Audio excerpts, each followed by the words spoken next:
মোস্তাফিজুর রহমান তার ক্যারিয়ারের মাত্র 4% বল রাউন্ড দ্য উইকেট করেছেন। তবে আইএল টি-20-র এই ম্যাচটাতে যেটা কিছুক্ষণ আগে শেষ হয়েছে, সেখানে শেষের 2 ওভার 2 বাঁহাতি ব্যাটারকে তিনি রাউন্ড দ্য উইকেট বোলিং করেছেন এবং সবচেয়ে উল্লেখযোগ্য বিষয়ে 2 ওভার থেকে মাত্র 9 রান কনসিড করেছেন মোস্তাফিজুর রহমান। অর্থাৎ নিজের ব্যক্তিগত শেষ 2 ওভার থেকে ডেথ ওভার্সের ওই সময়টা, স্লগ ওভার্সের ওই সময়টা 2 ওভারে মাত্র 9 রান কনসিড করেছেন Mostafizur Rahman, which was really fascinating to see. বিশেষ করে অ্যারাউন্ড দ্য উইকেট এসে মোস্তাফিজকে আবারও বলছি, তার ক্যারিয়ারের মাত্র 4% বল তিনি সত্যিকারের অর্থে অ্যারাউন্ড দ্য উইকেট করেছেন।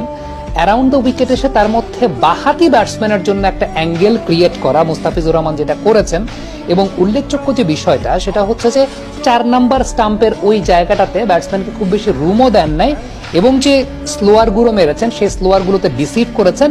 এই বিষয়টা আসলে একটা নতুন সংযোজন আমি বলবো। কারণটা আমি আবারও বলি, মোস্তাফিজুর রহমান তার ক্যারিয়ারে আসলে খুব বেশি রাউন্ড দ্য উইকেট বোলিং করেন না, বা রাউন্ড দ্য উইকেটের ওই অ্যাঙ্গেলটা ওইটা মোস্তাফিজুর রহমানের জন্য আসলে খুব বেশি প্রমিনেন্ট না। তার মধ্যে আবার বাঁহাতি ব্যাটসম্যান যে সময়টায় ব্যাটিং করছেন ওই সময়টায় মোস্তাফিজুর রহমানের জন্য রাউন্ড দ্য উইকেট যাওয়া মানে কিন্তু বল বাইরে বের করে নিয়ে যাওয়া ফর লেফট হ্যান্ডেড ব্যাটার।